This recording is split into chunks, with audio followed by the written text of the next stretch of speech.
The Earth travels around the Sun at a speed of 110 miles per minute. Bullet 33 miles per minute, Earth 1100 miles per minute. In space, the Earth would rush past a bullet so quickly that the bullet would appear to be going backward.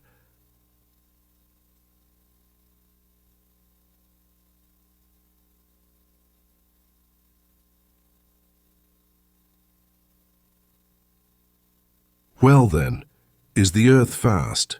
Yes and no. Compare it with other planets. The Earth is the third from the Sun.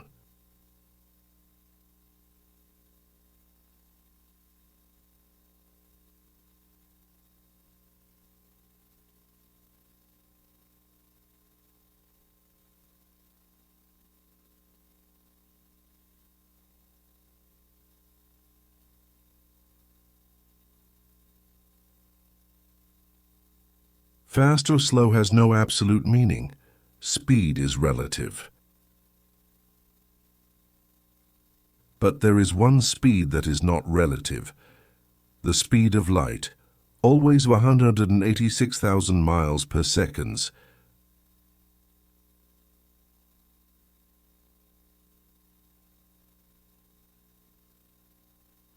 This surprising independence of the speed of light may be illustrated as folly.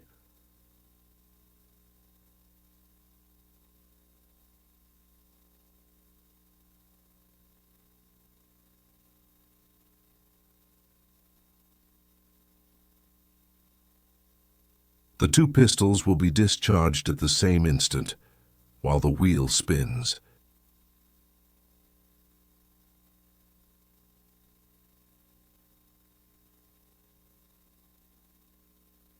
If this experiment was slowed up, we should see the light flashes raising ahead of the bullets.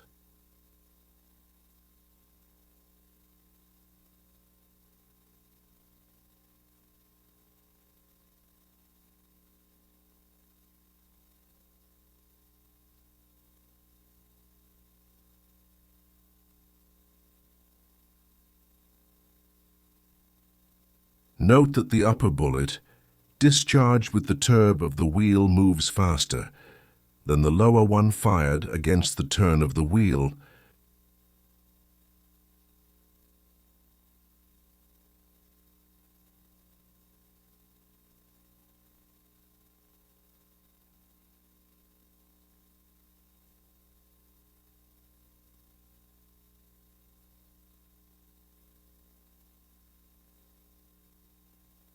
Though the bullets travel with different speeds, both flashes of light travel with the same speed.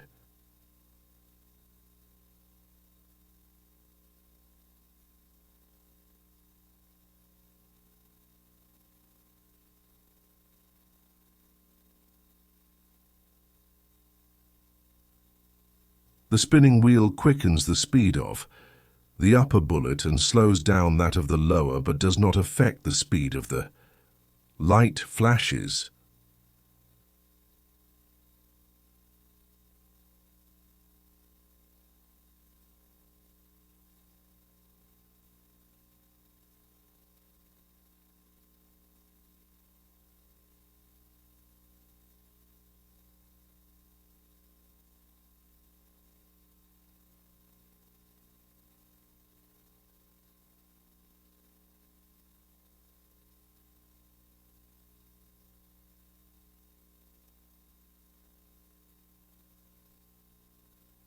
Firing at the moon.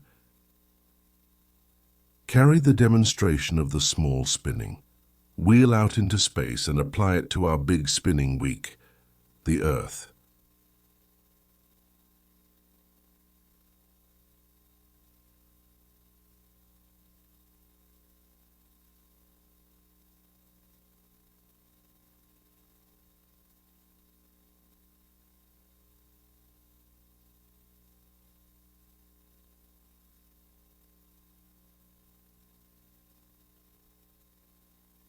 Both bullets discharged with the same force. Speed of upper 2980 miles per hour.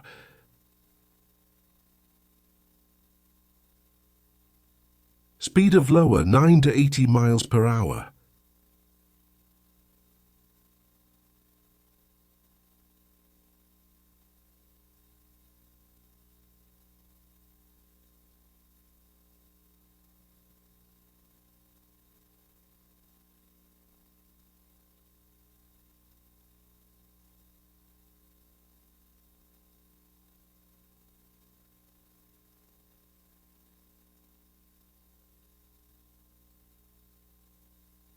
Lower bullet arrives 165 hours after the upper.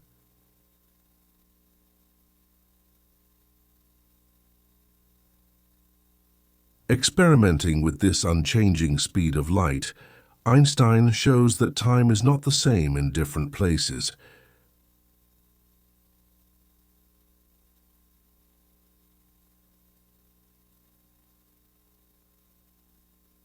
Two towers flash signals at the same time to a balloonist and to a man on the ground.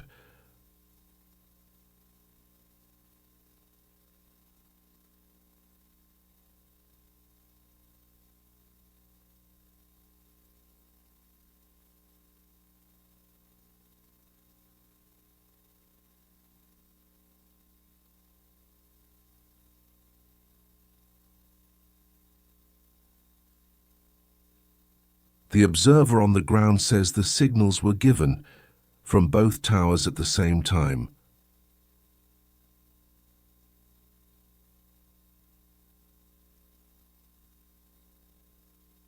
Light rays from both towers are the same length.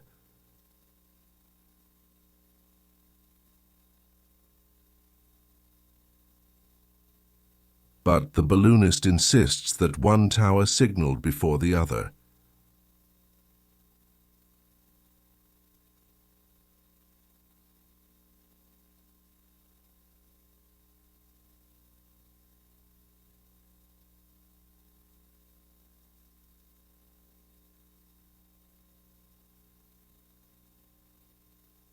Time is relative, it stretches and shrinks.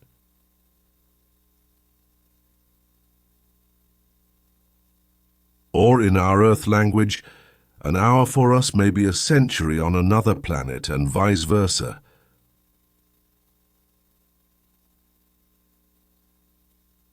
We have seen that motion is relative. Direction is relative. Size is relative.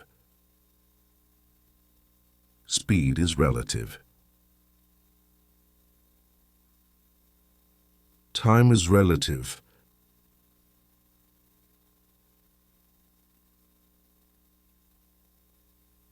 All measurement is relative.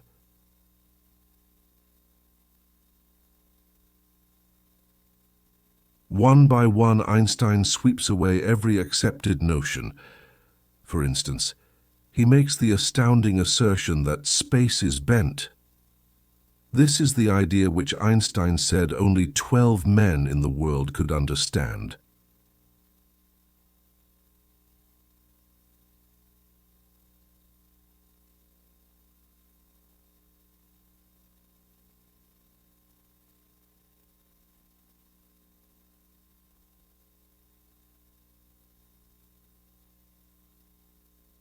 He claims that light, which was supposed to travel in a straight line, is bent when it passes through space near a big body like the sun.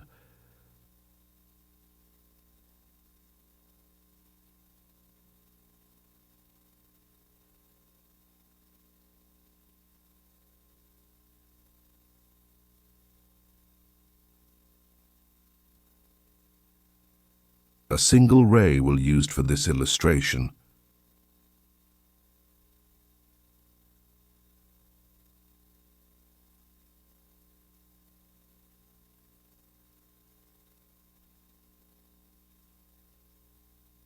Notice how the bent light ray causes the telescope to be wrongly directed as regards the star's actual postion.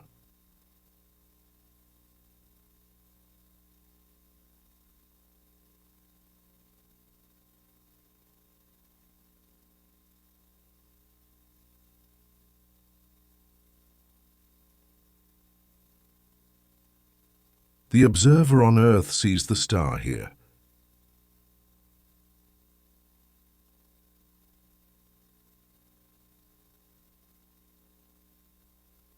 The nearer the sun, the more the light rays bend.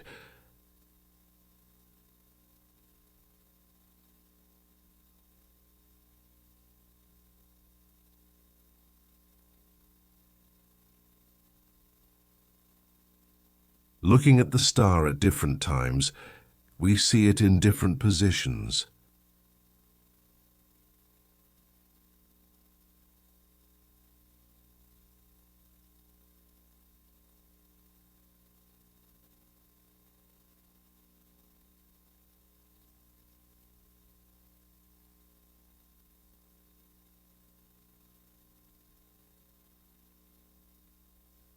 Einstein even predicted exactly how far the stars would seem, pushed out of place.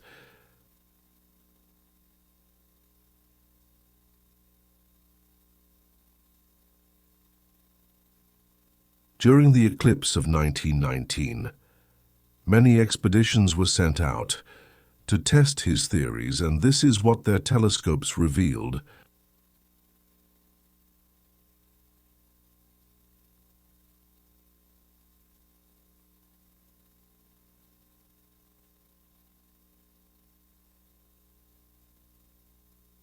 The black crosses indicate the positions where the stars were expected to appear according to the old theory.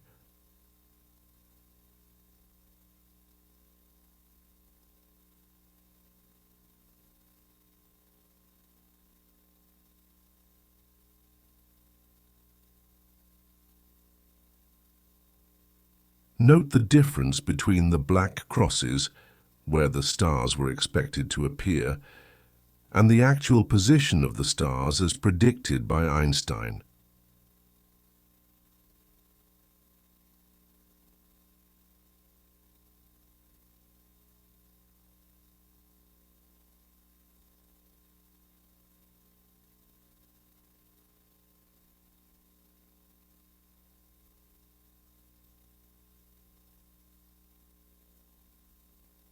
All our lives we have been taught to measure things in 3 dimensions, but Einstein adds a 4th.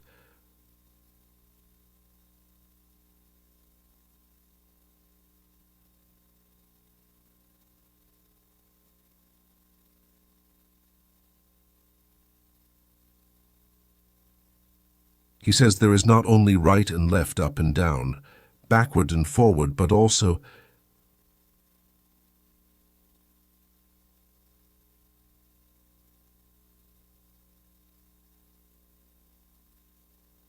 sooner and later, the 4th dimension without which nothing in the universe can be measured or described.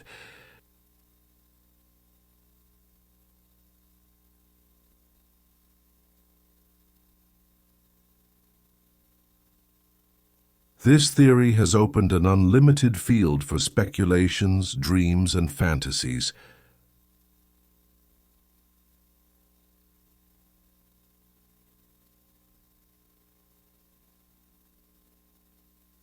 Let our imagination again carry us out into space. We will see the years leaving the Earth with the speed of light.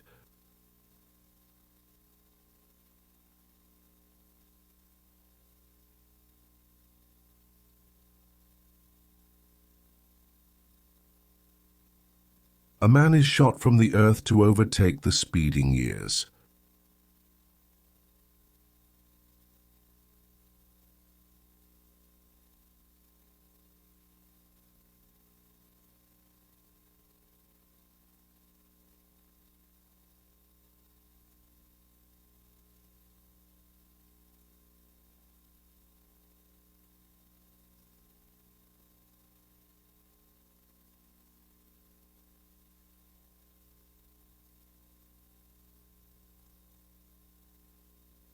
Racing forward at tremendous speed, he flies backward, through the century.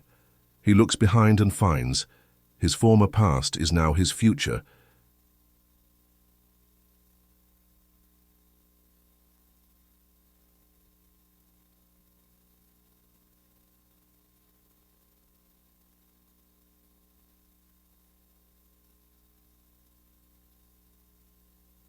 What does it all mean to us?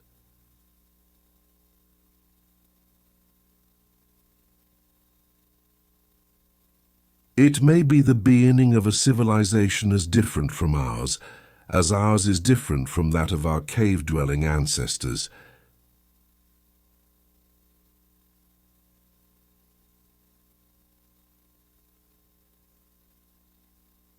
And so, sitting in a quiet little study at Princeton University sits this genius, delving deeper into the mysteries of the universe.